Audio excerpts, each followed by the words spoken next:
Table पे मिली? Yes sir. तो शेयर करो स्क्रीन जल्दी से। Okay sir.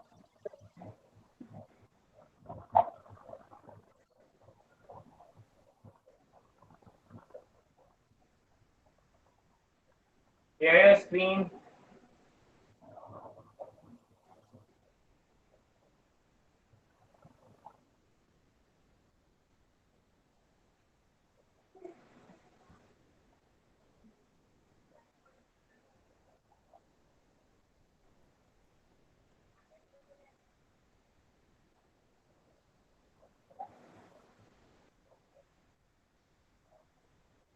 सर दिख गया क्वेश्चन? वेट अ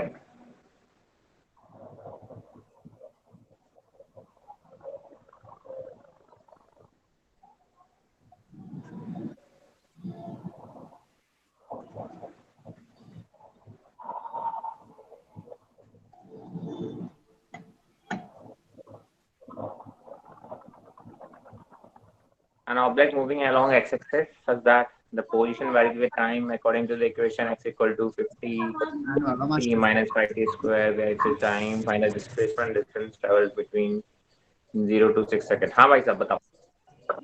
सर इसमें मैंने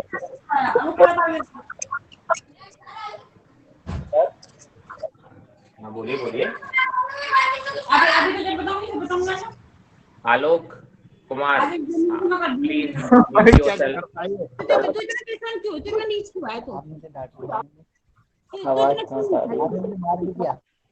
आंसर बोलो।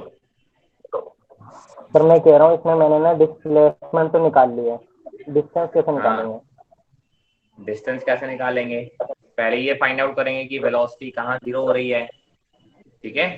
तो वेलोसिटी निकालो, उसको जीरो पुट करो, आपको पता चलेगा कि वेलोसिटी कहाँ जीरो हो रही है। तो बॉडी यहाँ से वहां तक जा रही है, जहाँ वेलोसिटी जीरो हो रही है, फिर वहां से वापस आ रही है। सर मतलब इसे डेरिवेटिव डिफरेंशिएट करना पड़ेगा?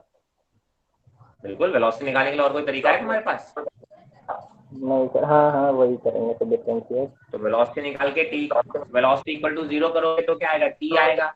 आप बोलोगे जीरो से लेके टी इक्वल टू समथिंग तक बॉडी एक डायरेक्शन में गई, वहां पे जीरो गई, मतलब वहां से रिटर्न कर ली अपनी। तो जाने का डिस्टेंस ट्रेवल करो जीरो से लेके टी इक्वल टू समथिंग तक, और फिर टी इक्वल टू समथिंग से वापस डिस्टेंस ट्रेवल करो। तो दो पार्ट में हो रहा है, एक बॉडी आगे जा रही है और फिर वापस आ रही है। समझ में आ रहा है? Yes sir. तो ऐसे करके टोटल डिस्टेंस निकालोगे। सर फिर अच्छा ठीक है, समझ गया डिस्टेंस। सर एक मुझे बता दीजिए। हाँ एक क्यों, दो पूछो।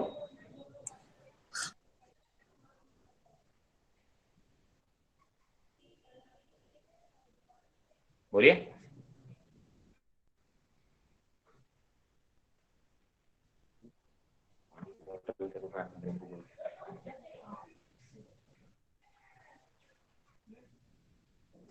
कौन है भाई, किसको डाउट है? तो किसी से कह दीजिए शेयर कर दे। एक्चुअली मैंने वो फोटो खींच के रखी है ना कंप्यूटर पर, तो वो खुल नहीं रहा है। तो क्वेश्चन नंबर इसको बता दो भाई, आंसर शेयर कर देगा। क्वेश्चन नंबर हाँ बता खुल दो। गया सर, रुकिए सर, ये वाला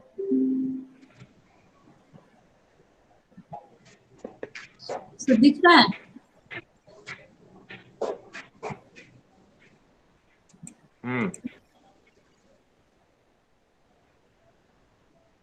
वेलोसिटी वर्सेस डिस्प्लेसमेंट ग्राफ दे रखा है ना? Yes sir. ओके, कौन सा ग्राफ पूछा है? दिखा रहा है सर आंसर नीचे वाला। एक्सेलरेशन और डिस्प्लेसमेंट का ग्राफ पूछा है ना? अगर आपको याद हो ग्राफ, अगर आपको थोड़े से भी याद हो तो ये जो इक्वेशन दे रखी है ये स्ट्रेट लाइन की इक्वेशन है, correct? Yes sir. Straight line की इक्वेशन को आप y equal to mx plus c से अगर कंपेयर करोगे, हाँ तो इक्वेशन आएगी v equal to slope negative आएगा, slope something slope positive, right? Slope निकालने का तरीका आपको आता ही है। Yes sir. आप बोलोगे पहले ये थीटा निकाल लो, तो ये वैल्यू दे रखी है क्या, वी नॉट ऐसा कुछ दे रखा है क्या, खैर कुछ भी हो, वी मैंने नॉट। कहा यहाँ पे स्लोप आएगा mx प्लस सी, ऐसे कुछ आएगा। हाँ m की वैल्यू नेगेटिव है, स्लोप कैसा है, नेगेटिव है, ये मेरे को पता है, स्लोप ढलान दिख रही है, यस सर। मतलब v is a function of x, v is a function of yes. x। जब v अगर फंक्शन ऑफ x होता है तो एक्सीलरेशन कैसे निकालते हो, कुछ याद है? A v d, yes sir, v d v d d by d on x. X, d x. Bye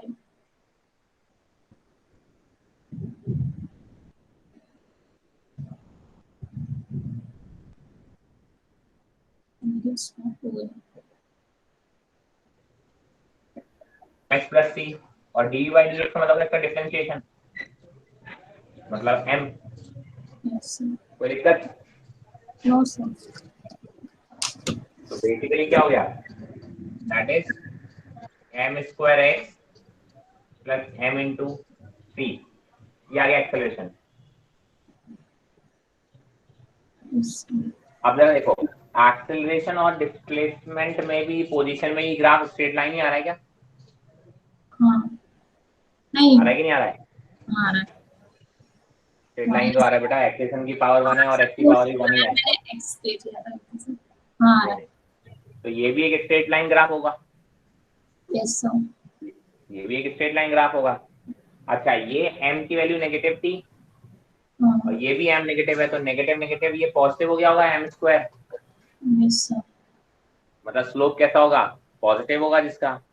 और ये c देखो, c क्या होता है, ये y इंटरसेप्ट, c यहाँ पे पॉजिटिव था लेकिन m से मल्टीप्लाई होके ये क्या हो जाएगा, एक नेगेटिव क्वांटिटी बन जाएगा, ये इंटरसेप्ट।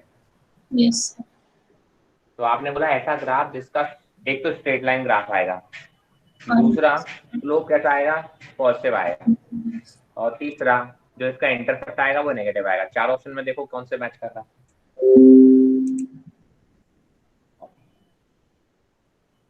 सर कौन सा मैच कर रहा है?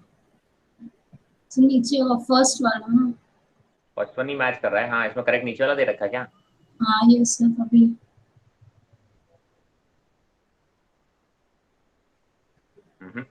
पूरा दे रखा है, कैलकुलेटर का कोई गलती तो नहीं कर रहा है?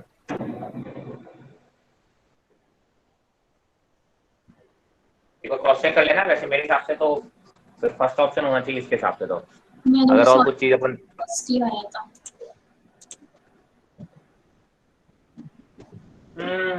फर्स्ट ही आया था ना, हाँ तो फर्स्ट ही आएगा यार, ओके सर। फर्स्ट ही आएगा, और कोई ऑप्शन दिख नहीं रहा मुझे तो। v को mx प्लस सी हो गया, m से मल्टीप्लाई कर देंगे तो पॉजिटिव हो गया,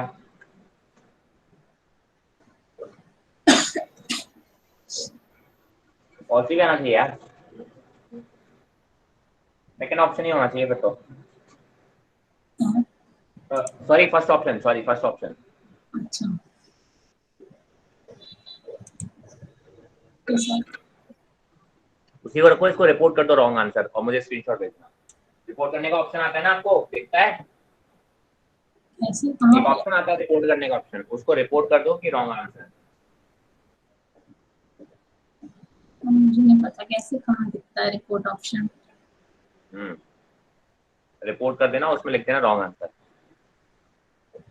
correct sir option is first. चलिए और बोलिए।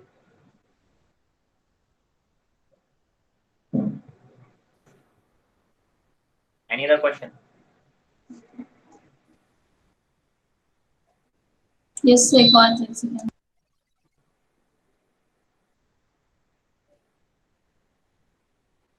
बोलिए।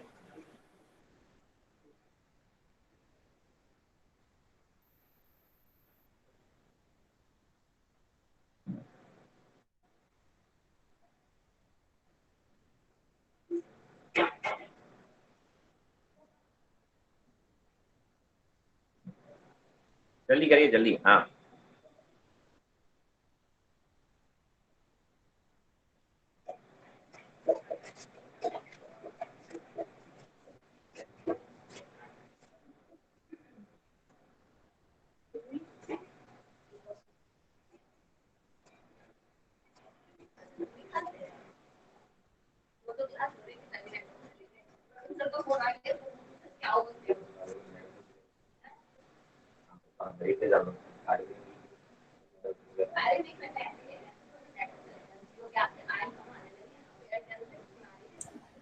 सर दिख रहा है? नहीं दिख रहा ना बेटा, दिखाओगे तभी तो दिखे। स्क्रीन तो शेयर हो रही है, कहाँ चले गई? अरे नंबर बोल दे अंसार, शेयर करना। सर क्वेश्चन नंबर बताओ। क्वेश्चन नंबर बोल दे काजोल। Question number 16। डीपीपी कौन सी है? क्वेश्चन नंबर 16 है, डीपीपी 4। डीपी नंबर देख ले, नंबर ऊपर पढ़ रहे थे, नंबर बोला कर, ABC ऐसे नंबर पढ़ा रहता है ना। डी कौन सा? D B D B D D for dog. D for dog. अच्छा सर, वैसे मैंने अभी तक 2 ही करी है, तो मुझे वो चौथा वाला दिखाएगा नहीं, रिव्यू कोई ऑप्शन बात में नहीं, तो आएगा। ओपन तो कर दे अपने उसमें, ओपन कर दे ऐप में। अच्छा क्या हो रहा है यार?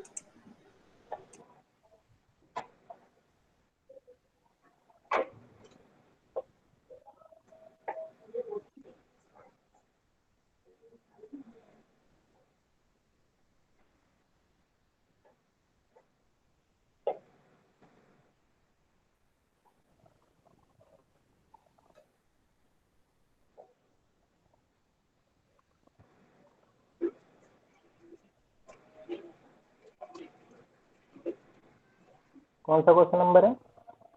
16। 16। 15। हाँ सर ये मुझे सिलेक्ट कर करके जाना पड़ेगा आगे। ओहो, ओके ओके समझ गया, छोड़ दे तो उसमें 10 मिनट लग छोड़ जाएगा। दें? हाँ ठीक छोड़ है। दे छोड़ दे। काजोल वर्बली बोल दे क्वेश्चन। सर ग्राफ है ना? छोड़ो तो फिर नेक्स्ट क्लास में पूछते हैं। ठीक है। ओके। सर जो मैंने पहले क्वेश्चन दिया था ना, हाँ उसका आंसर आ रहा है 145 मीटर आ रहा है डिस्टेंस, लेकिन वो आंसर मैच नहीं कर रहा है। सॉल्यूशन भेज देना मेरे को। अच्छा ठीक है सर, व्हाट्सएप पे भेज देंगे। हाँ जी। चलिए, क्या चल रहा था बताओ। प्रोजेक्टाइल मोशन हो गया था सर।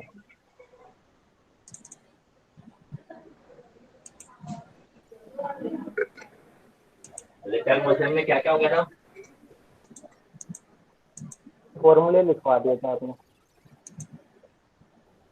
हाइट निकाल ली थी,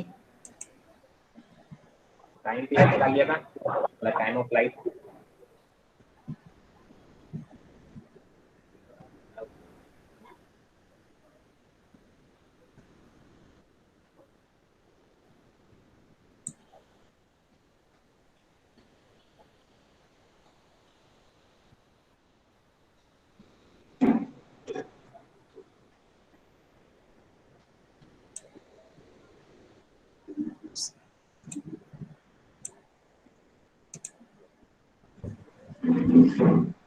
चलिए देन, आज अपन बातें करेंगे आगे की।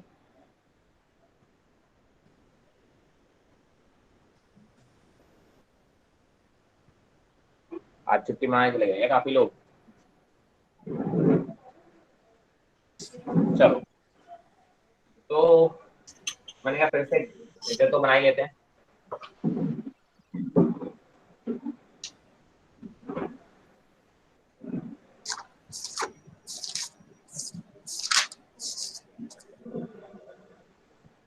म्यूट करें, कोई आवाज आ रही है किसी की?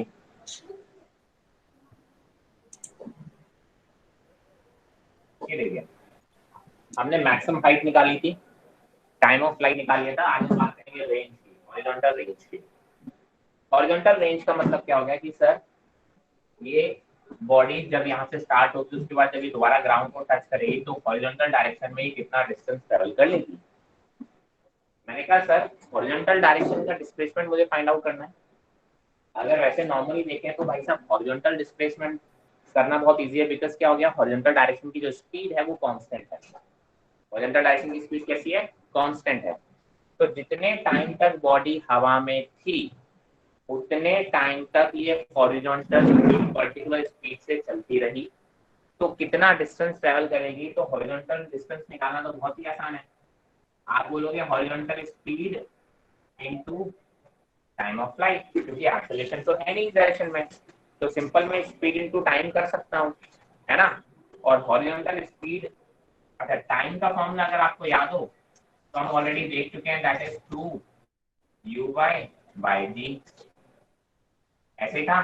तो अगर हम रेंज की बात करें तो रेंज का जो फॉर्मूला निकल के आता है वो तो इसको ही आएगा 2ux into uy/d। ये भी बहुत इंपॉर्टेंट है।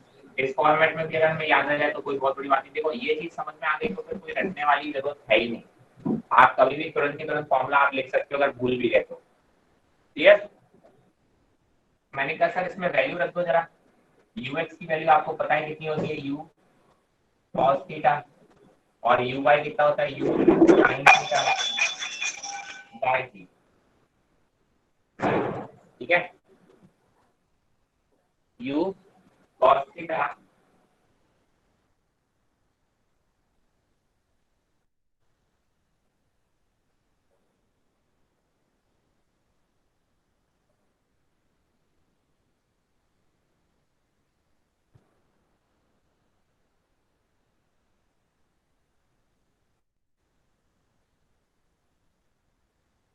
सॉरी मैंने कहा सर आर की वैल्यू देखें तो क्या लिखेंगे, 2u cos theta into u sine theta by g. आप बोलोगे u को मल्टीप्लाई कर दो, ये हो जाएगा u square sign theta cos theta, और यहाँ पे 2 से मल्टीप्लाई हो रहा है बाई। अगर थोड़ा सा पता है तो बहुत अच्छी बात है, नहीं पता है तो मैं आपको बता ही दे रहा हूँ कि सर साइन ऑफ 2 थीटा जो होता है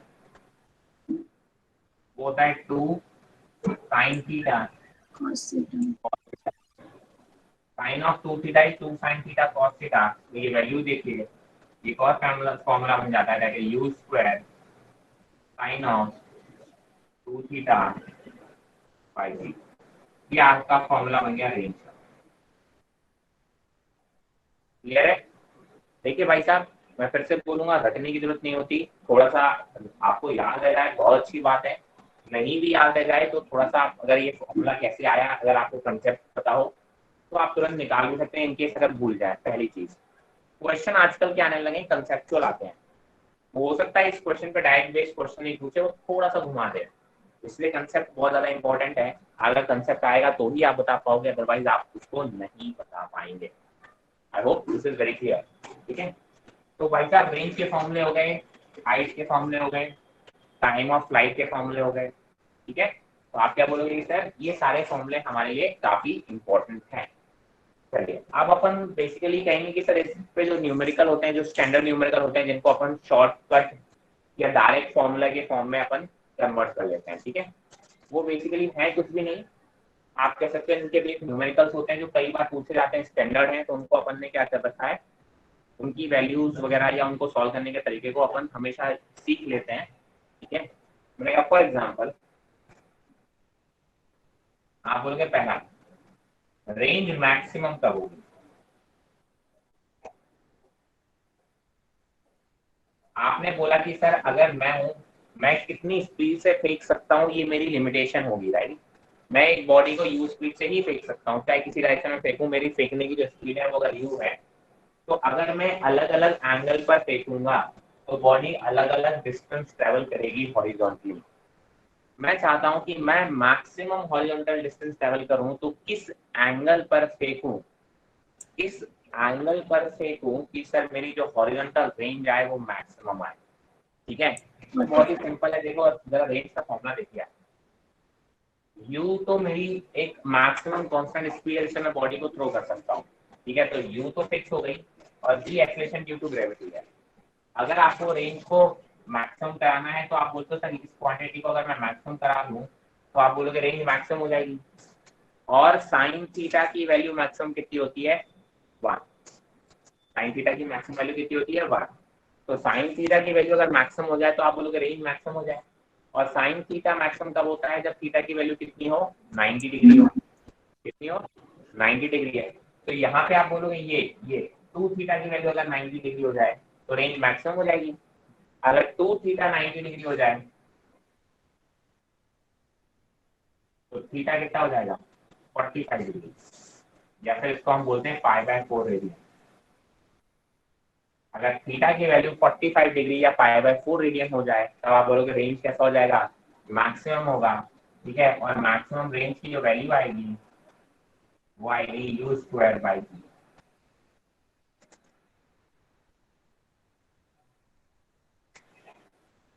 ठीक है, तो आप बोलोगे कि सर मैक्सिमम यहाँ वैल्यू रखोगे sin 2 थीटा की वैल्यू 1 आ जाएगी, तो आप बोलोगे मैक्सिमम रेंज की जो वैल्यू आएगी वो कितनी आएगी, u²/g आएगी। आई hope this is very clear.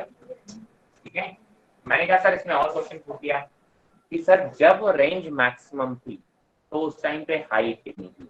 Maximum height का जो फॉर्मूला आता है, आप बोलते हो कि जब रेंज मैक्सिमम थी तो मैक्सिमम हाइट कितनी थी उस टाइम पे। मैंने कहा सर मैक्सिमम हाइट निकालो किस एंगल पे, जब थीटा की वैल्यू कितनी हो 45 डिग्री।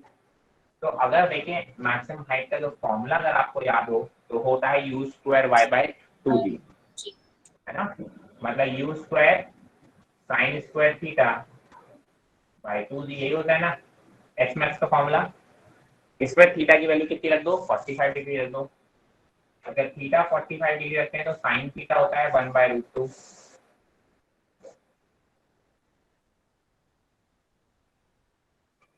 1/√2 यहाँ वैल्यू रखो, उसका स्क्वायर करोगे तो कितना जाएगा 1/2, और आप बोलोगे जो h की वैल्यू आएगी इस टाइम पे वो आएगी u²/4।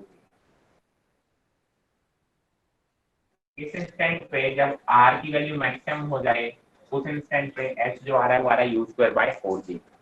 इन दोनों में अगर आप रिलेशन निकालोगे तो जरा देखिए आप क्या बोलोगे, r की वैल्यू 4h के बराबर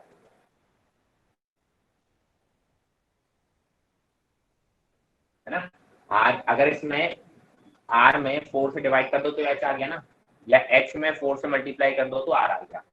तो कई बार आपको क्वेश्चन में रेंज दे देते हैं, हाइट दे देंगे, और आपको कुछ एंगल वगैरह कुछ नहीं देते।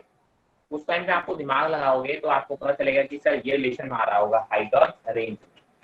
रेंज और हाइट में क्या रिलेशन आ रहा होगा सर, ये वाला रिलेशन, कि वहां पे आप बोलोगे कि रेंज और हाइट में रिलेशन ये 1:4 का आ रहा होगा। तो वहां से आपका दिमाग में क्लिक कर जाना चाहिए, अच्छा यार ये वाला रिलेशन है, इसका मतलब जो एंगल ऑफ प्रोजेक्टाइल है या एंगल ऑफ प्रोजेक्शन है, ठीक है, जिस वो होगा 45 डिग्री। तो कई बार इस टाइप से भी वो क्वेश्चन इनडायरेक्टली आपसे पूछ लेगा, जिसको पता होगी ये चीज सिर्फ वही इसको अप्लाई कर पाएगा। I hope this is very clear. कहीं कोई दिक्कत? No sir. चलिए, कोई दिक्कत नहीं तो इसका स्क्रीनशॉट ले लें प्लीज।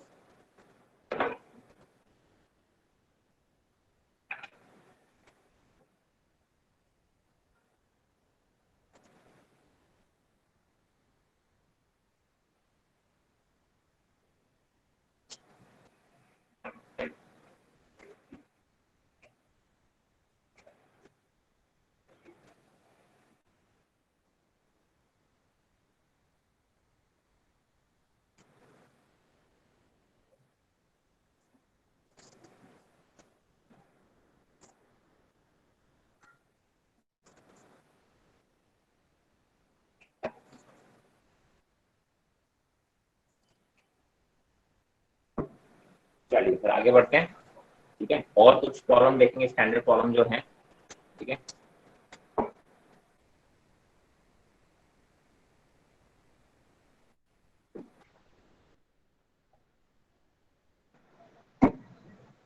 आई गेस ब्लर हो रहा है, लेट मी रीजॉइन वंस।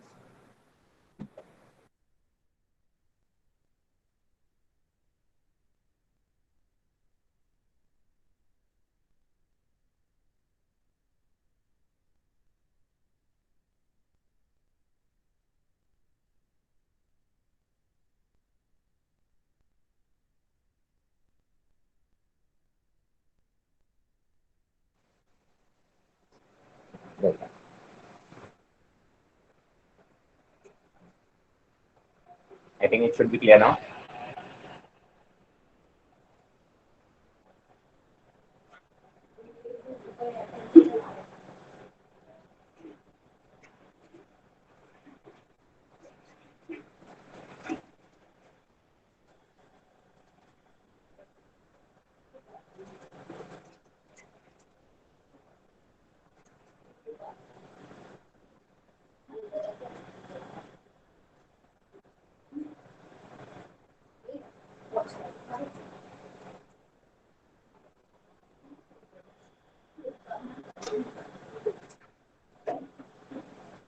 चलिए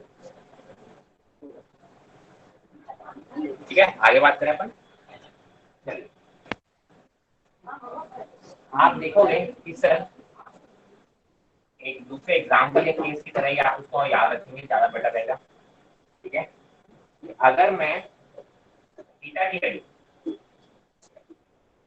थीटा 1 को थीटा ले लूं और एक दूसरा एंगल ले लूं जिसको हम 90 डिग्री माइनस थीटा ले लें, दो अलग अलग एंगल में मैं बॉडी को थ्रो कर रहा हूँ विद द सेम स्पीड। ठीक है, अगर मैं थीटा 1 की वैल्यू थीटा है तो देखिए रेंज की वैल्यू कितनी आएगी, you square sine 2 theta by D. ठीक है, अगर मैंने दूसरे एंगल में फेंका, ठीक है, जिसमें थीटा 2 की वैल्यू मैंने दूसरा एंगल जो लिया वो पहले वाले का 90 डिग्री माइनस थीटा लिया, मान लो पहला वाला एंगल 30 डिग्री था तो अब मैं 60 डिग्री ले रहा हूँ विद द सेम स्पीड। मैंने स्पीड दोनों में सेम रखी तो आप बोलोगे सर रेंज की वैल्यू कितनी आएगी, यू सेम रखा sine of twice of 90 degree minus theta divide by d. ठीक है, तो आगे सॉल्व करोगे कितना आएगा, u square sine of 180 degree minus 2 theta by d, और इसको आप करेंगे u square sine 180 plus theta या sorry sine 180 degree minus theta की वैल्यू जो होती है वो साइन थीटा के बराबर होती है। तो यहाँ पे साइन 180 डिग्री माइनस 2 थीटा किसके बराबर हो जाएगा, सर साइन 2 थीटा के बराबर हो जाएगा। तो अगर आप देखेंगे इस केस की रेंज देखेंगे, देखिए रेंज इस वाले केस के लिए और इस वाले केस के लिए कैसे आई, सेम। कहने का मतलब है कि सर अगर हम बॉडी को दो डिफरेंट एंगल पर थ्रो करें विद द सेम स्पीड, अगर हम बॉडी को दो डिफरेंट एंगल पे थ्रो करें विद द सेम स्पीड, ठीक है, मैंने कहा सर ये थीटा है तो ये एंगल कितना हो जाए 90 डिग्री माइनस थीटा। ठीक है, अगर आप दो एंगल या आप इसको थीटा 1 ले लो और इसको ले लो थीटा 2, तो कहने का मतलब है अगर थीटा 1 प्लस थीटा 2 दोनों 90 डिग्री, दोनों का सम 90 डिग्री के बराबर होगा,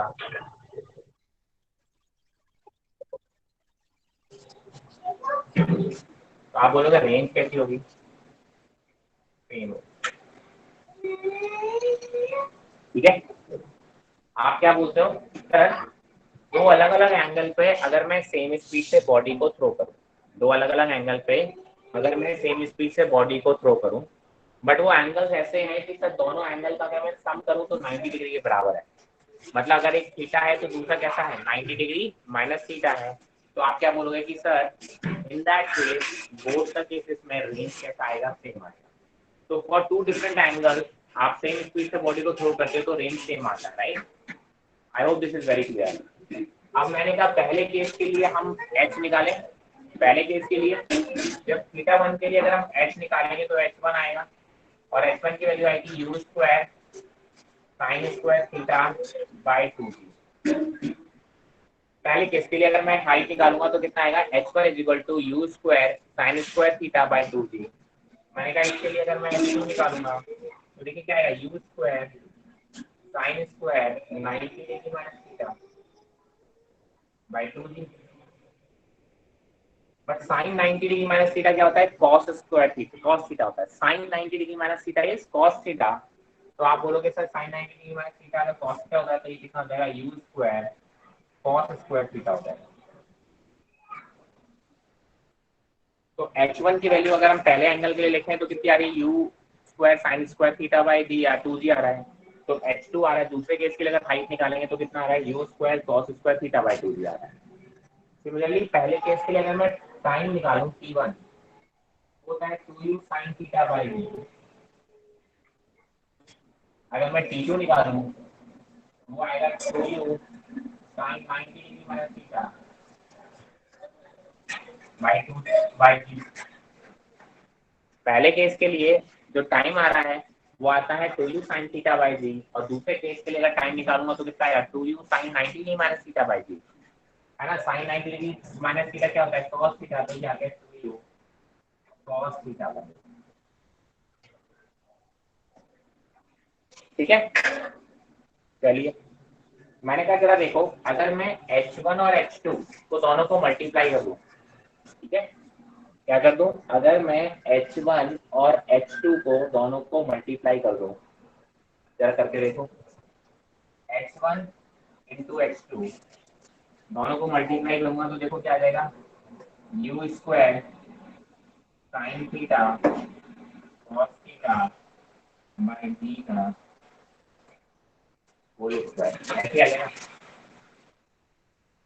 यू स्क्वायर से मल्टीप्लाई होगा तो यू की पावर 4 हो जाएगा, साइन स्क्वायर थीटा है, कॉस स्क्वायर थीटा है, 2g है तो 2g है, देखिए तो यू स्क्वायर का स्क्वायर होगा, साइन स्क्वायर होगा, कॉस स्क्वायर होगा, 2g का स्क्वायर होगा। आई hope this is very clear. मैंने कहा सर अगर मैं इसमें अंदर मैं 2 से मल्टीप्लाई कर दूं और 2 से डिवाइड कर दूं, ऐसा कर लूं, क्लियर है, अंदर मैं 2 से मल्टीप्लाई कर दूं 2 से डिवाइड कर दूं, तो आप क्या बोलोगे कि सर ये कितना हो गया, 2 इंटू 2 4, और अगर इस 4 को नीचे वाले 4 को बाहर लाने की कोशिश करूंगा तो एक उसका स्क्वायर और हो जाएगा, ये 4 को बाहर लाने की कोशिश करूंगा तो उसका स्क्वायर और हो जाएगा, या फिर एक काम करो आप दोनों साइड रूट ले लो, यहाँ पे देखो कितना आएगा, रूट H1 H2 हो जाएगा, और ये यहाँ पे रूट लोगे तो ये स्क्वायर हट जाएगा, ये स्क्वायर हट जाएगा तो देखो वैल्यू कितनी हो जाएगी, यहाँ पे देखिए you square 2 sine theta cos theta by ये 2 इंटू 2 4 हो जाएगा और ये 3 हो जाएगा, ठीक है। इसको थोड़ा और सॉल्व कर लोगे तो ये आएगा 1/4 u square sine 2 theta by 3। कोई दिक्कत है यहाँ तक?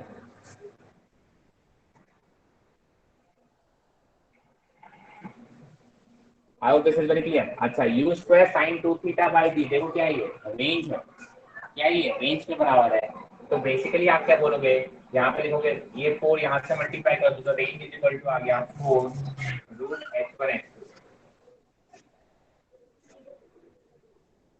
तो कहने का मतलब है कि सर दो ऐसे एंगल को लेके चल रहे हैं जिन दो एंगल्स पे रेंज कैसा होगा, सेम होगा, तो उन दो अलग अलग एंगल्स पे जो हाइट आएंगी H1 और H2 आएंगी, H1 और H2 आएंगी, हाइट्स आएंगी, ठीक है, उनमें और रेंज में रिलेशन क्या होता है, R equal to 4 under root of H1 H2।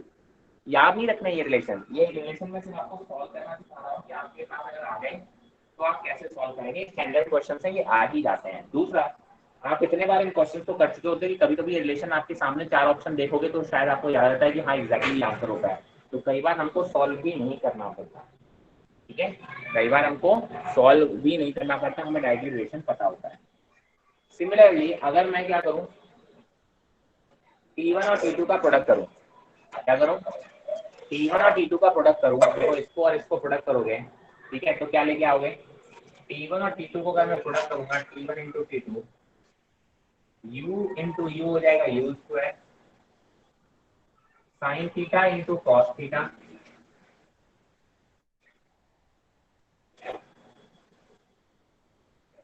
Two into two मैं कहता हूँ एक 2 बाहर रख ले रहा हूँ, एक 2 इनके साथ ले जा रहा हूँ, और जी इंटू जी में एक जी इनके साथ रख के ले रहा हूँ और एक जी बाहर ले जा रहा हूँ।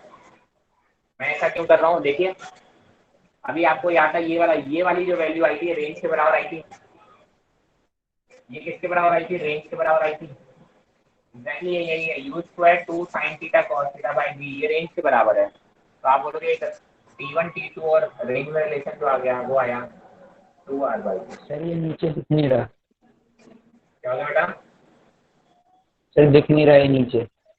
अरे लिख लो ना यार, दिख नहीं रहा तो आगे आप लो, यहाँ लिख देगा T1 T2 equal to 2R/3 आ गया, आप दिख रहा है, यहाँ तक तो दिख रहा है। हाँ जी सर। तो बस आपने बोला ये जो वैल्यू है रेंज के बराबर आ गई, देख लो भाई ये क्या हो जाएगा, साइन 2 थीटा हो जाएगा, और you square sine 2 theta by D क्या है, रेंज है, तो मैंने रेंज से रिप्लेस कर दी, तो रिलेशन क्या आ गया, T1 T2 equal to 2R/3। तो अब ये दो इंपॉर्टेंट रिलेशन आ गए कि सर अगर आपने एक बॉडी को दो अलग अलग एंगल पर सेम स्पीड से थ्रो किया, क्या है, दो अलग अलग एंगल पर सेम स्पीड से थ्रो किया है, तो दोनों केसेस में आप बोलोगे रेंज कैसा होगा, रेंज सेम होगा, दोनों केसेस में, लेकिन हाइट कैसी होगी, अलग अलग होगी। तो वो जो हाइट अलग अलग होगी, उस हाइट का रिलेशन और रेंज का रिलेशन कितना आया, r = 4 √h1 h2। And similarly उन दो केसेस के लिए जो टाइम आएंगे t1 और t2, उनका रेंज के साथ क्या रिलेशन आ रहा है, t1 t2 = 2r/t। कोई दिक्कत, कोई परेशानी? No sir. क्लियर है? कोई भी स्टेप में कहीं दिक्कत हो तो देख लो, कोई पूछ लो, अदरवाइज स्क्रीनशॉट ले लो।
चलिए,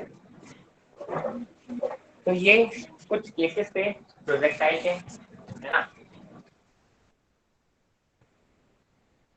अब आपको प्रैक्टिस करनी है, ठीक है। प्रैक्टिस करेंगे, क्वेश्चन सॉल्व करेंगे, तब आप उसमें उलझेंगे, उनसे पूछेंगे, और तब आप मुझे अपने डाउट्स पूछेंगे, ठीक है। तो अगले टेस्ट में कहाँ तक दे दिया जाए?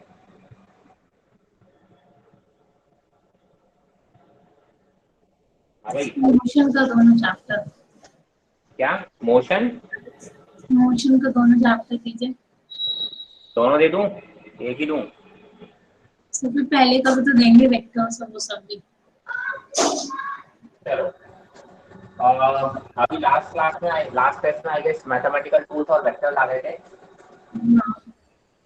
तो आप क्या बोलोगे कि सर इसमें मैथमेटिकल टूल्स, वेक्टर्स और मोशन स्ट्रेट लाइन, इन तीनों में से कोई सा भी, देखो मोशन स्ट्रेट लाइन तो श्योर आएगा, है ना। वेक्टर्स और मैथमेटिकल टूल्स के क्वेश्चन आ भी सकते हैं और नहीं भी आ सकते हैं, तो you have to be prepared. Clear? ध्यान रखें, मैं तो कहता हूँ मेरे टेस्ट पेपर में तो आप ये भी प्रिपेयर रहा करें कि पीछे के किसी भी चैप्टर से एक या दो क्वेश्चन आ सकते हैं, एरर से भी आ सकते हैं, क्योंकि वो चीज एक बार आप कर चुके हैं तो you have to be well prepared. ऐसा नहीं कि एक बार आपने छोड़ दिया तो फिर छोड़ के चले गए आगे। तो वो तो बिना बताए आ ही सकते हैं, लेकिन vectors, mathematical tools and motion straight line, आप अच्छे से प्रिपेयर रहें इन तीन टॉपिक के लिए, तो क्योंकि ज्यादातर क्वेश्चन इनसे आएंगे, और लास्ट मोमेंट पे आपको जो मैसेज आएगा उसमें क्लियर हो जाएगा कि सर इनसे क्वेश्चन ज्यादा आएंगे कि नहीं आएंगे। अगर इनमें वो टॉपिक इंक्लूड हो गया, इसका मतलब ज्यादा क्वेश्चन आएंगे, और अगर केवल मोशन स्ट्रेट लाइन आया तो समझ जाना कि वेक्टर्स और मैथमेटिकल टूल से एक आध क्वेश्चन ही आ सकते हैं, ठीक है। तो अच्छे से प्रिपेयर करें। मुझे लास्ट टेस्ट के आप लोगों ने मार्क्स नहीं बताया आई गेस, जरा मार्क्स बताना कितने कितने आए थे, इंडिविजुअल और फिजिक्स के मार्क्स बताना जरा कितने कितने आए थे, चैट बॉक्स में जल्दी से बताना। आंसर 126 कब रहे आंसर? यस सर, कम रहेगा, नेगेटिव मार्किंग हो रहेगी। नेगेटिव मार्किंग जल्दबाजी से होती है, और अगर आप स्टेप स्किप कर रहे हो तो होती है। प्रॉपर्ली यस सॉल्व करें, कोई जल्दबाजी नहीं करें, टाइम की कभी कमी नहीं पड़ेगी और हो भी जाएगा। और टोटल कितना है?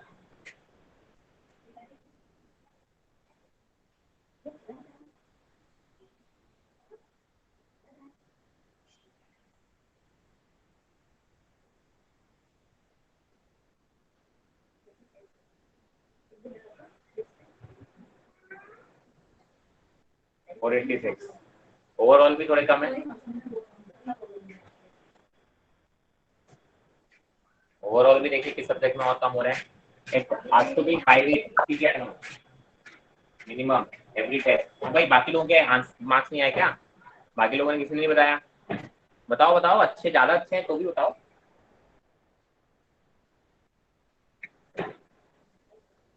जल्दी बताओ जल्दी यार, इसमें टाइम वेस्ट नहीं किया करो यार।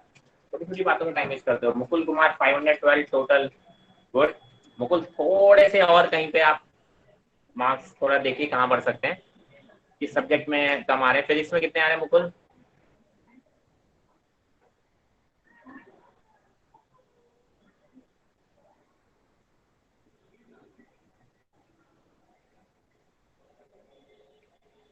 अरे बाकी लोग प्लीज यार जल्दी जल्दी बताएं, जल्दी से मार्क्स बताएं जल्दी, तभी आगे बढ़ूंगा मैं।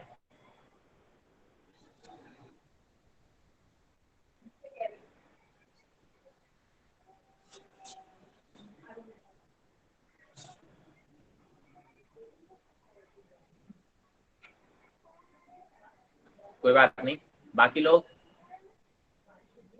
कहते हैं आप पीछे का जल्दी से कवर करें, रिकॉर्डेड लेक्चर्स हैं उनको देखें और जो डीपीपी हैं उनको प्रैक्टिस करें, ठीक है? काफी यस सर। इंपॉर्टेंट टॉपिक है। हाँ, कोई दिक्कत आए तो आप पूछ सकते हैं। Okay sir. और इसके साथ ही जो अगला टेस्ट होगा, ये नहीं सोचे कि मैंने प्रिपेयर नहीं किया, मेरा प्रिपेयर नहीं हुआ, टेस्ट तो हमेशा दें, मार्क्स ही तो खराब आएंगे। जितनी प्रिपरेशन हो या नहीं भी हो प्रिपरेशन, तो एक बार ये तो देखो कि बिना प्रिपरेशन के आप कितना कर सकते हो, ठीक है? तो टेस्ट तो हमेशा दें। अगला टेस्ट होगा, आप ये मत सोचें कि सर मेरा पूरा टॉपिक प्रिपेयर नहीं हुआ है, बिल्कुल है। Shivam Panchal 546 135 physics, very good. Alok Kumar 466, थोड़ा और बढ़ाएं आलोक।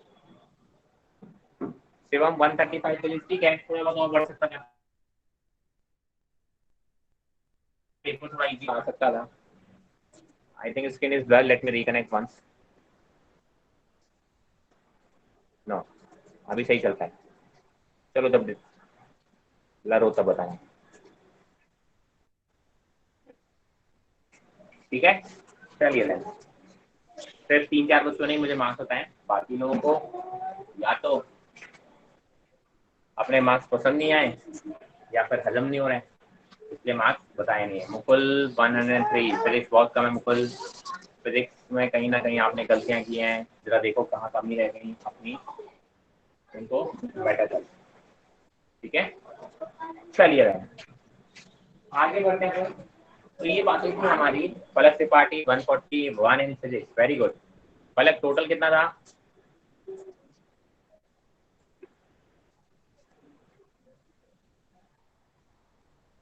ताजुल के मार्क्स नहीं आए, 576, वेरी गुड फलक। अब इसको मेंटेन करें आप, 550 प्लस ऑलवेज, एवरी टेस्ट में टारगेट रखें कि 550 से नीचे तो गलती से भी नहीं उतरे, आगे 600 की तरफ बढ़ें, क्योंकि 600 का मार्क आप कंटिन्यूसली टच करोगे, आप श्योरिटी लेके आओगे कि आपका सिलेक्शन हो रहा है, ठीक है? 600 से नीचे आते ही आप डाइसी हो जाते हो कि सिलेक्शन हो भी सकता है और नहीं भी हो सकता है, दोनों पे आ जाते हो मिक्स। और मैं आपको गारंटी दे रहा हूँ कि जो मार्क्स आपके रेगुलर यहाँ पे आएंगे, उसी रेंज में आपके नीट के मार्क्स आएंगे, 5-10 मार्क्स ऊपर या 5-10 मार्क्स नीचे, दैट्स इट, ठीक है? जो भी आप कंटिन्यूसली यहाँ पे एवरेज मार्क्स निकाल लेना सारे टेस्ट पेपर्स का, जो एवरेज मार्क आपके यहाँ आएंगे उसी रेंज में आपके नीट के मार्क्स आएंगे 110%। बहुत डिफरेंस आएगा तो 5-10 मार्क्स ऊपर या नीचे, दैट्स इट। अगर आप कंटिन्यूसली 550 लेके आ रहे हो तो वहां पे भी 550 की रेंज में ही आएंगे। यहाँ अगर आप 300 लेके आ रहे हो तो 300 से आगे नहीं बढ़ पाओगे नीट में, इस बात की गारंटी है। और अगर यहाँ 600 650 की रेंज में आ रहे हो तो 600 650 से नीचे नहीं उतरोगे नीट में, इस बात की भी गारंटी है, ठीक है? तो भाई साहब इसलिए टेस्ट पेपर बहुत इंपॉर्टेंट होता है। क्या होते हैं, इसलिए आप बोलते हो कि टेस्ट बहुत इंपॉर्टेंट होते हैं, टेस्ट को तो कभी स्किप करें ही नहीं। चलिए, तो ये तो बातें थी आपकी नॉर्मल ऑब्लिक प्रोजेक्टाइल की। अब हम बात करेंगे हॉरिजॉन्टल प्रोजेक्टाइल की।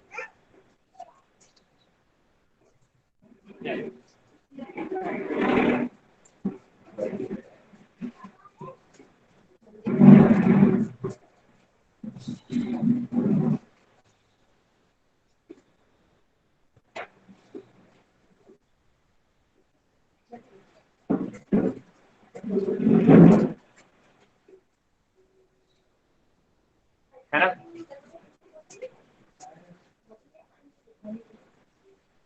हाँ, हमने कहा हॉरिजॉन्टल प्रोजेक्टाइल क्या होता है। देखा, हॉरिजॉन्टल प्रोजेक्टाइल का मतलब हो गया कि आप ऑलरेडी किसी हाइट पर खड़े हैं,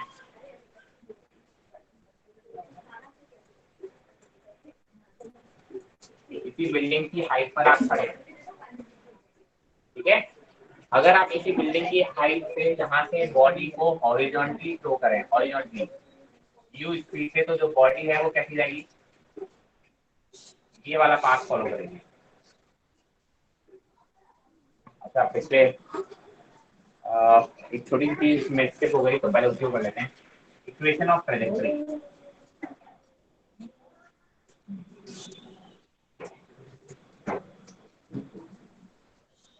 equation of trajectory of normal projectile. Equation of trajectory क्या होता है, देखो आपने बोला कि सर ये जो पाथ है वो ऐसा है,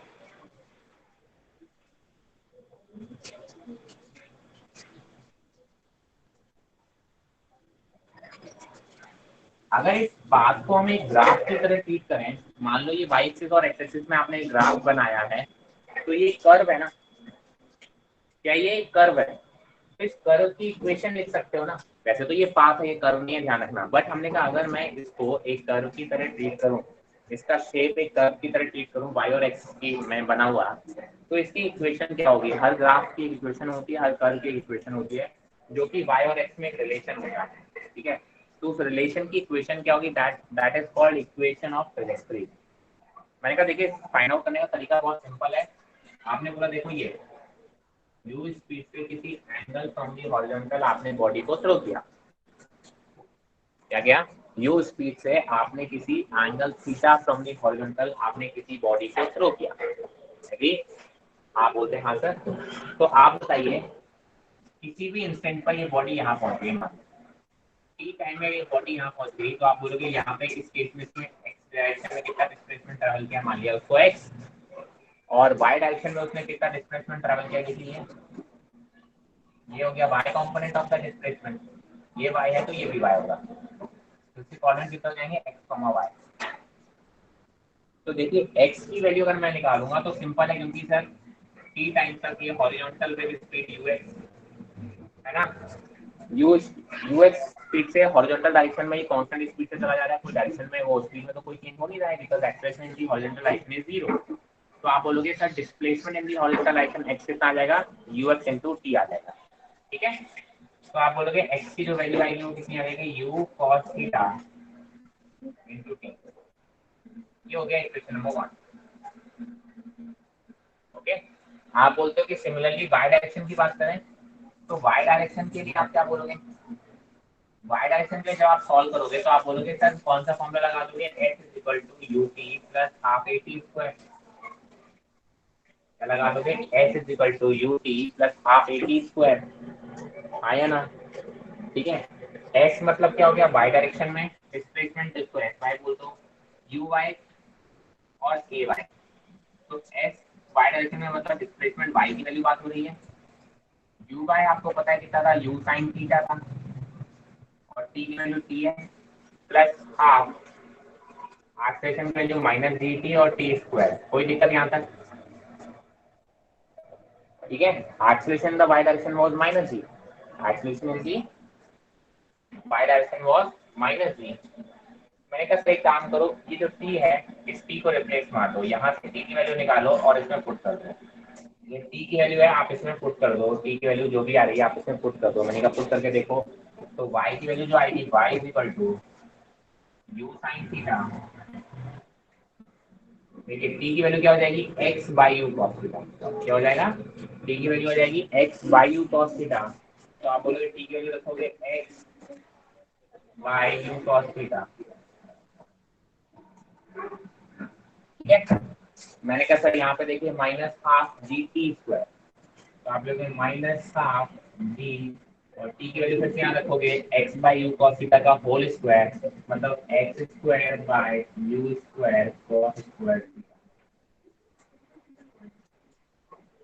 ठीक है। ये देखिए यू से यू कैंसिल,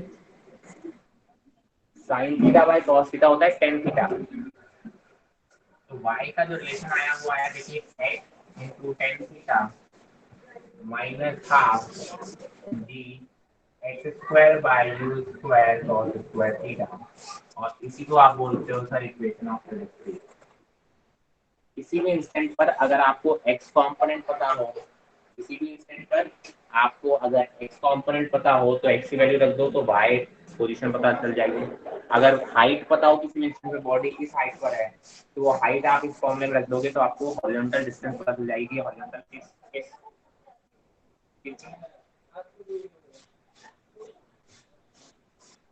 ठीक है, ये बातें समझ में आ रही है ना?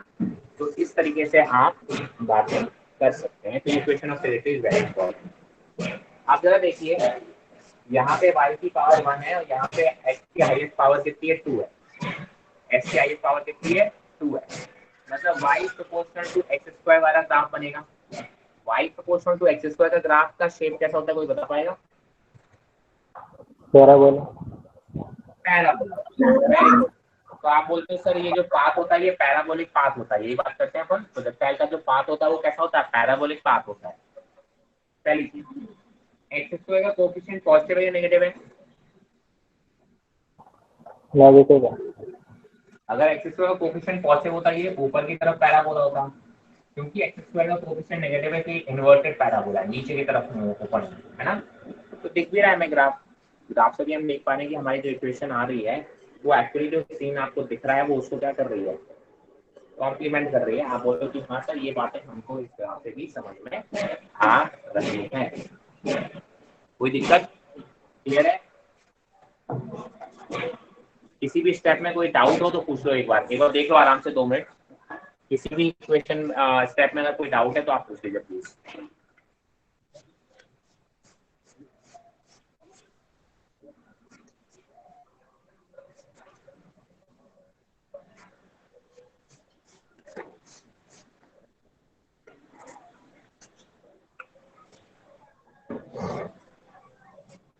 चलिए ठीक है, स्क्रीनशॉट।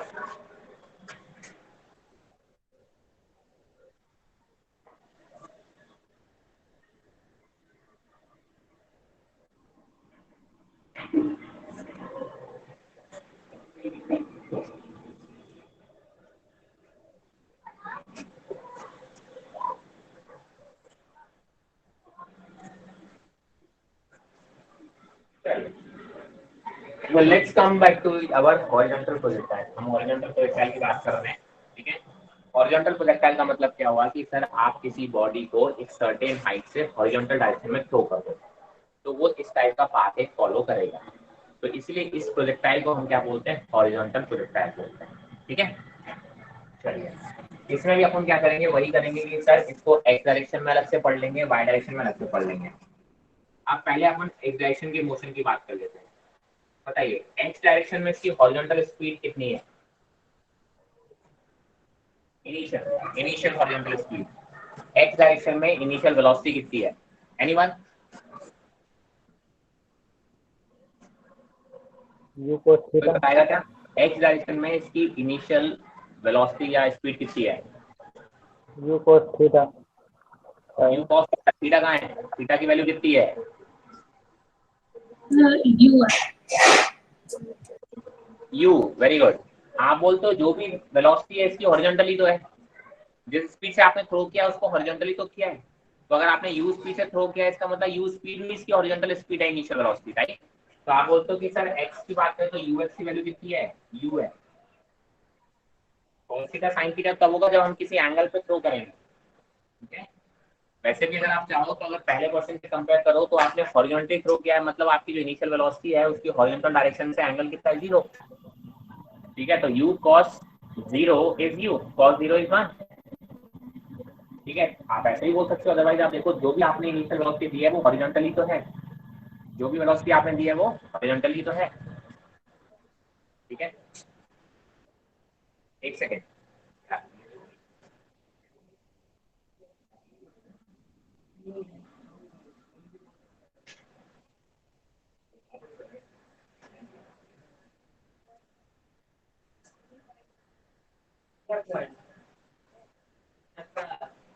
ठीक है। चलिए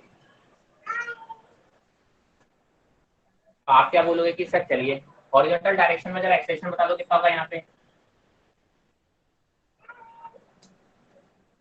0। यहाँ पे भी आप बोलोगे हॉरिजॉन्टल डायरेक्शन में कोई एक्सप्रेशन तो नहीं होगा ना, तो आप बोलोगे हॉरिजॉन्टल डायरेक्शन में एक्सप्रेशन कितना होगा? 0, ठीक है।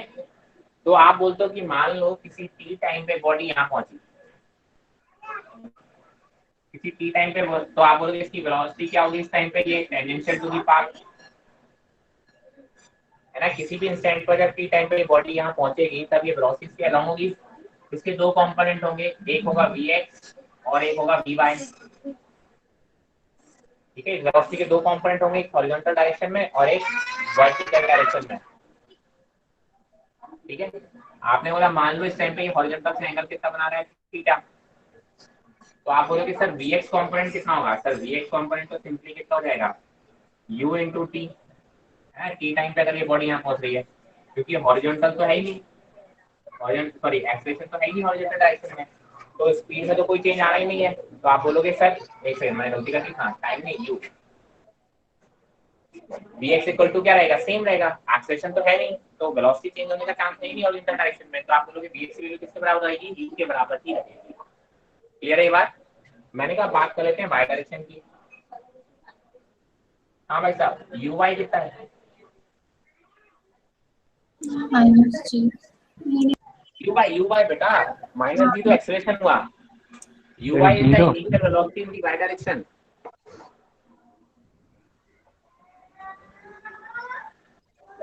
एनीवन?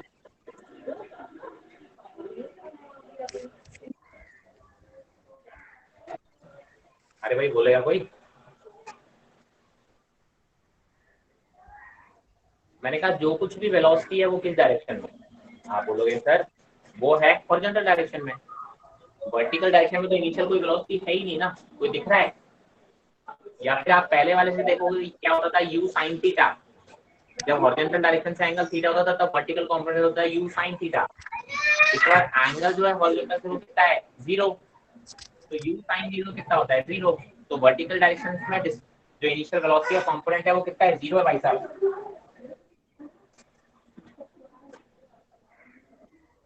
और एक्सेलरेशन भी बाई डायरेक्शन अभी भी देखोगे तो कितना आएगा, माइनस जी आएगा। ठीक है, कितना आएगा, माइनस जी आएगा। आपने बोला सर टी टाइम पे ये बॉडी यहाँ पहुंच गई तो उसका वी वाई कॉम्पोनेंट कितना होगा, देखो वी वाई कॉम्पोनेंट होगा u y plus a y into T,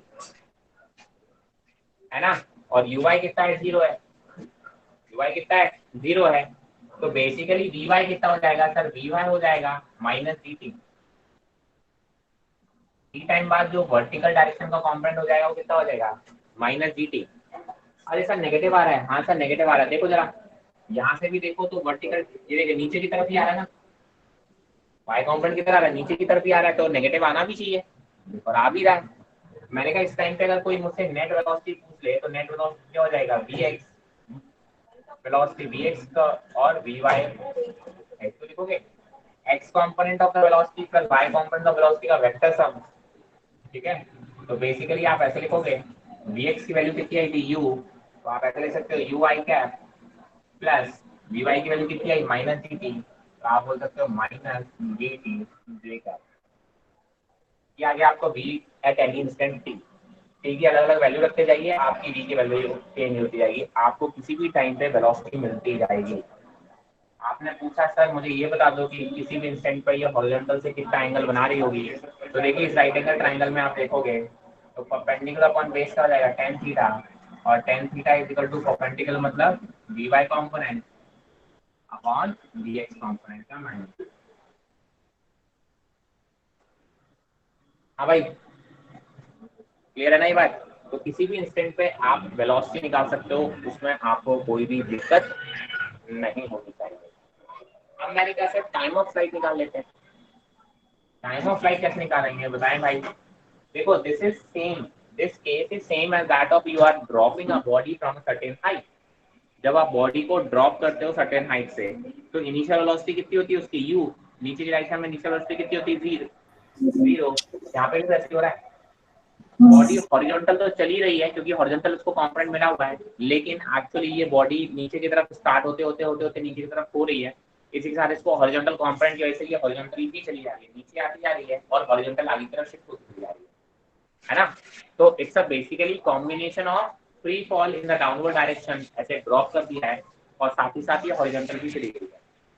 तो टाइम ऑफ फ्लाइट निकालने का मतलब क्या है? जब आपने बॉडी को ड्रॉप किया और ग्राउंड पे पहुंचती है तो कितना टाइम लेती है, वही तो टाइम ऑफ फ्लाइट होता है।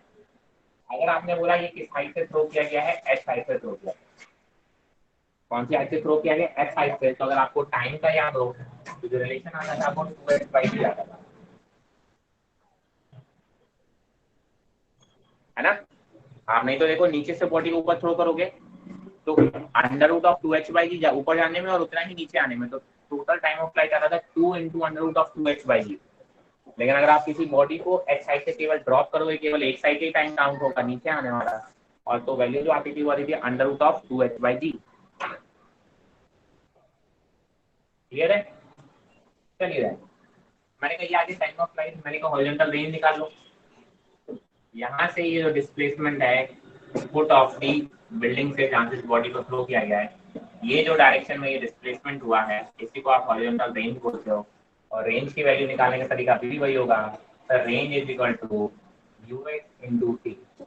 जितने टाइम तक बॉडी हवा में थी उतने टाइम तक ये हॉरिजॉन्टली एक स्पीड से मूव करती रही, तो टोटल डिस्टेंस कितना ट्रेवल करेगा, स्पीड इनटू टाइम। तो आप बोलोगे जो रेंज की वैल्यू आएगी ux की वैल्यू u की क्या आएगा, √2।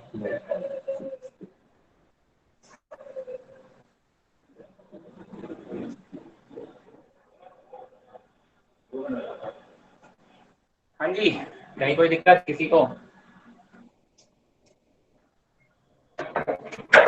No sir. पक्का?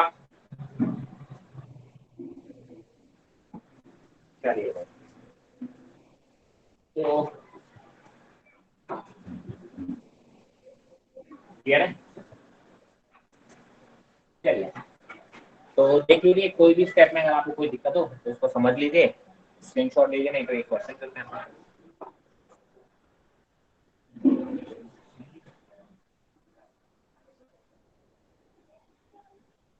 आराम से गो थ्रू कीजिए, हर एक स्टेप को एक बार देख लीजिए, किसी को कोई भी स्टेप में कहीं पे भी दिक्कत हो तो पूछ लीजिएगा।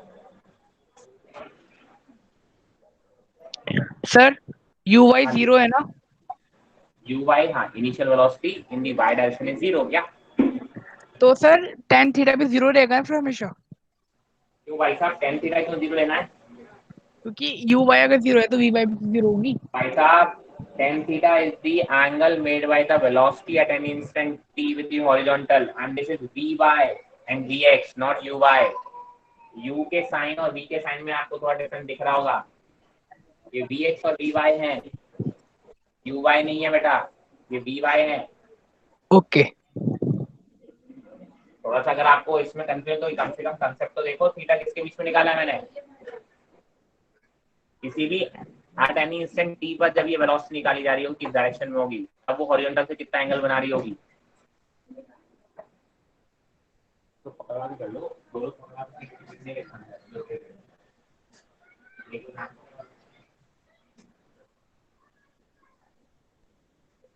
ठीक है, चलिए एक क्वेश्चन नोट करते हैं। एक लोग पहले ट्राई करेंगे, मैं क्वेश्चन नोट डाउन कर लीजिए। A fighter jet, a fighter jet flying horizontally,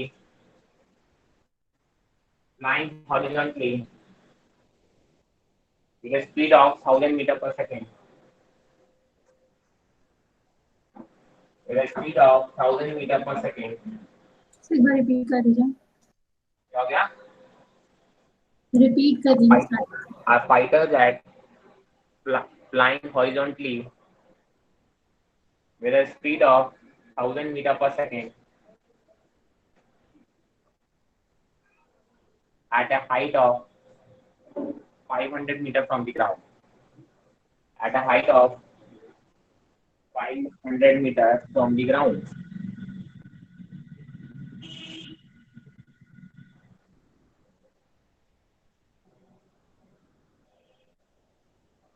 ठीक है, find the horizontal distance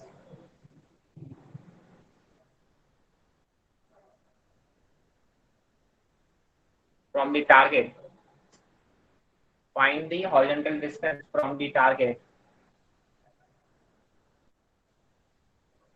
at which it should drop a bomb. It should drop a bomb to hit the target.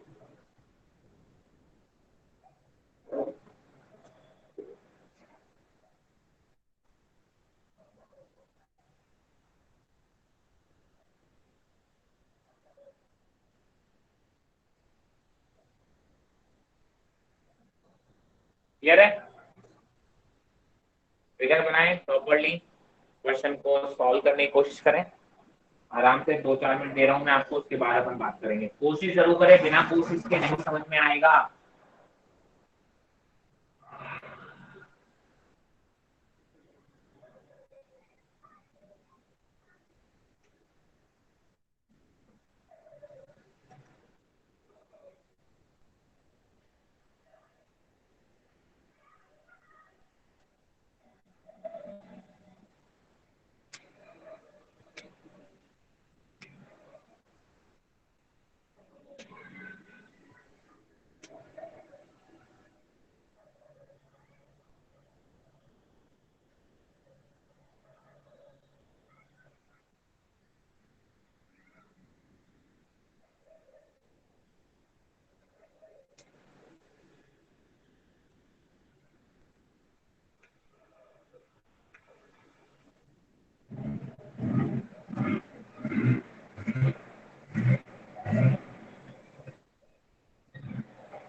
आया किसी का?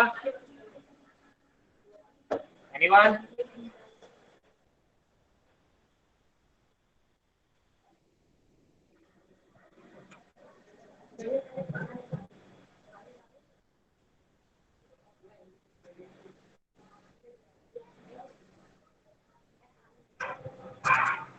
हाँ भाई, आया किसी का? 10,000 मीटर यस सर, मेरा भी तैयार है। मतलब ऑलमोस्ट 10 किलोमीटर भाई। चलो देखते हैं कैसे करना है। देखिए, आपने बोला कि सर एक एरोप्लेन इस डायरेक्शन में कितना स्पीड दे रखा है, शायद से 500 मीटर पर सेकंड ऐसे दे रखा है। नहीं, 1000 मीटर पर सेकंड। और ये कितनी हाइट पर है? 500 हाइट पर। आपने बोला कि सर टारगेट कब हिट होगा? यहाँ पे टारगेट, ठीक है। तो कितनी डिस्टेंस पहले मैं बॉम्ब को ड्रॉप करूँ? ड्रॉप करना मतलब क्या हो गया कि सर ड्रॉप का मतलब हो गया बॉम्ब की स्पीड कितनी होगी, इनिशियल वेलोसिटी कितनी होगी बॉम्ब की? 1000 मीटर पर सेकंड हॉरिजॉन्टली, करेक्ट। जिस वेलोसिटी से आपका जेट जा रहा था उसी वेलोसिटी से आप बोलोगे कि आपका बॉम्ब भी जाएगा हॉरिजॉन्टली। तो इनिशियल वेलोसिटी तो बॉम्ब की भी यही होगी, ठीक है। तो बेसिकली बहुत सिंपल सा क्वेश्चन हो गया कि सर अगर आप यहाँ पे इस बॉडी को ड्रॉप करोगे तो बॉडी यहाँ पे जाके गिरेगी, तो यही आपका टारगेट होना चाहिए। तो मतलब जो हॉरिजॉन्टल रेंज है वही आपको निकालना है। तो आप बोलोगे रेंज की वैल्यू क्या हो जाएगी, u into under root of 2h/v। तो बेसिकली ये हो गया 1000, टू हाइट की वैल्यू है 500, जी की वैल्यू है 10, कैंसिल कर दो और आपकी वैल्यू आ गई 1000 इंटू 10, जो भी आएगी आपका आंसर। क्लियर? ये क्वेश्चन सिंपल सा क्वेश्चन था, इसमें ज्यादा कुछ था नहीं। एक क्वेश्चन और कर लूँ जरा। एक हाइट से बॉडी को खत्म होगा।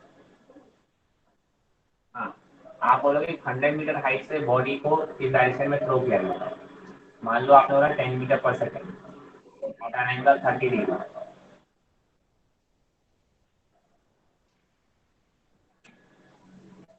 ग्राउंड पे जब ये हिट करेगा तो अपने बेसिक पॉइंट से कितना दूर जाके हिट करेगा ये आपको फाइंड आउट करना है। तो फाइंड आउट करके बताएं।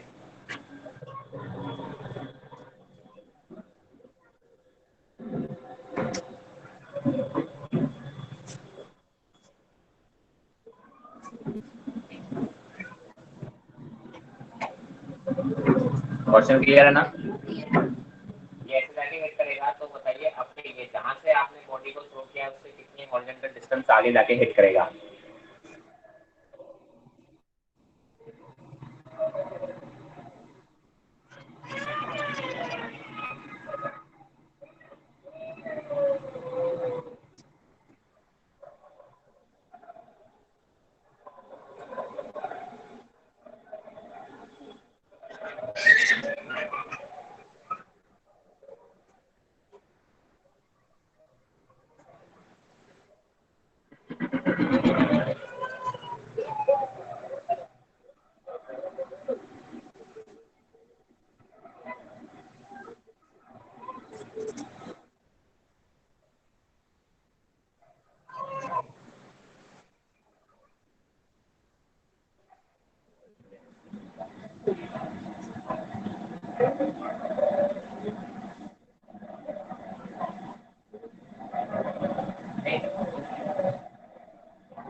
Right which answer?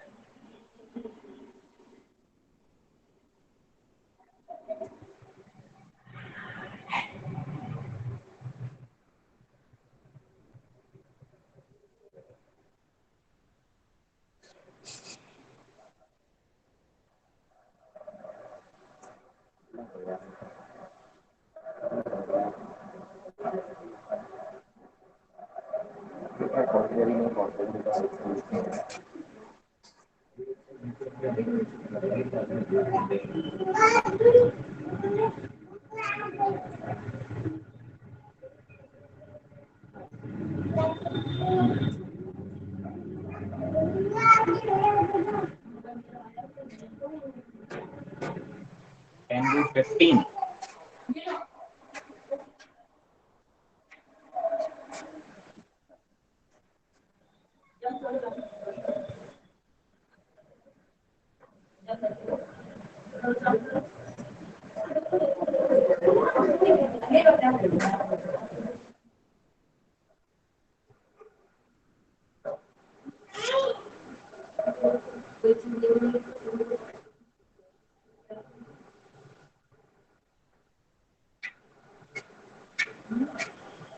चलिएगा देखिए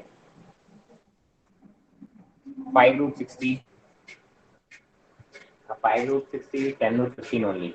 चलिएगा देखिए मैंने कहा देखिए आपको क्या करना है, आपने बोला कि सर टाइम निकाल लो बस कितने टाइम में बॉडी यहाँ आएगी। आपको याद हो तो सर यहाँ पे एक क्वेश्चन कराया था जब आपने बॉडी को ऊपर की तरफ थ्रो किया था और मैंने कहा था वापस आने में कितना टाइम निकालना था। तो आप बोलोगे सर ऊपर की डायरेक्शन देखिए ये आएगा u cos 30 और ये आएगा u sin 30। टाइम निकालने का तरीका क्या होगा, आपने बोला कि सर वर्टिकल डायरेक्शन को सॉल्व कर लो। आप बोलोगे कि सर ये बॉडी जब ये वापस जमीन पे आएगी तब जो डिस्प्लेसमेंट होगा इसका वर्टिकल डायरेक्शन में वो कितना हो जाएगा माइनस का 100 metre. Acceleration in the minus g और आप बोलोगे initial speed in the y is 10 sin 30 sin 30 1/2 मतलब 5 मीटर पर सेकेंड। फर्स्ट स्टेप का बस टाइम निकालना है आपको, इक्वेशन में रख दो आप s is equal to ut plus. Sir range निकालना था। क्या हो गया बेटा? सर आपने रेंज निकालने को कहा था। यस सर, तो बेटा फिर टाइम निकालोगे तभी तो रेंज निकलेगी बेटा। सर फॉर्मूला तो है ही पहले। निकाल लोगे। सर एक रिलेशन है तो सही हमारे पास। क्या हो गया? सर एक फॉर्मूला है तो सही हाइट वाला। हाइट वाला कौन सा रिलेशन है बताओ? u√2h/g। बेटा वो तब होता है जब आपने बॉडी यहाँ से थ्रो की हो। दूसरी बात आप जब फॉर्मूला लगा रहे हो वो इसके लिए होगा जब बॉडी यहाँ पहुंचेगी, यहाँ से यहाँ पहुंचने में कितना टाइम लग रहा है। और वो हाइट बेटा ये मैक्सिमम हाइट होती है प्रोजेक्टाइल की, ये वाली हाइट किस टर्म में कन्वर्ट होता है भाई साहब? कौन से फॉर्मूले कहाँ लगा दोगे? क्या एग्जैक्टली ये वही केस है जिसके लिए आपने फॉर्मूला बनाया था? सर नहीं था ना? तो भाई साहब टाइम इसमें निकालना पड़ेगा। आप बोलोगे displacement is -100 metre, u is 5 t minus half into 10 into t square। Equation आएगी 5t square minus 5t minus 100 equal to 0। 5 से डिवाइड कर दो तो ये आएगी t square minus t minus 20 equal to 0। ठीक है,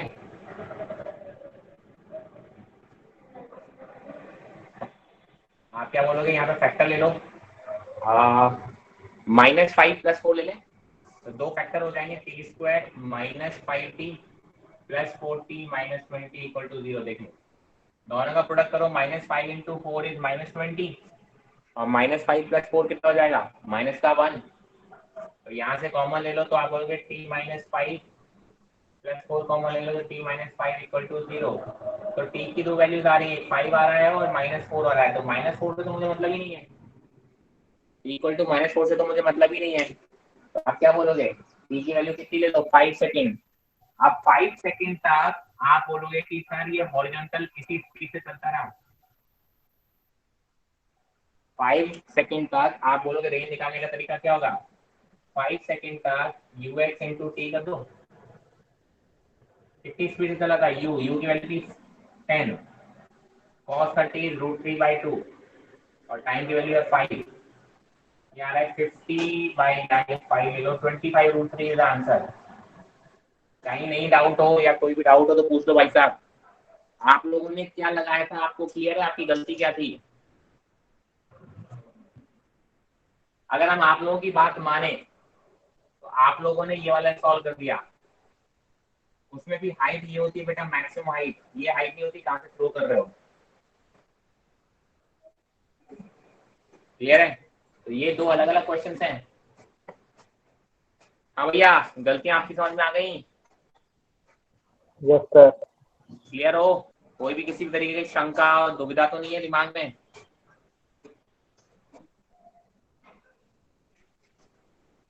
ठीक है, चलिए फिर आज के लिए इतना काफी है। आई होप किसी को डाउट नहीं होगा। Take the screenshot.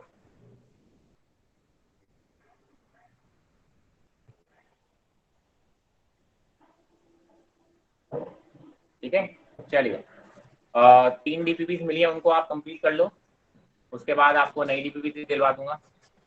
बाकी अभी के लिए इतना ही काफी है। Thank you everyone.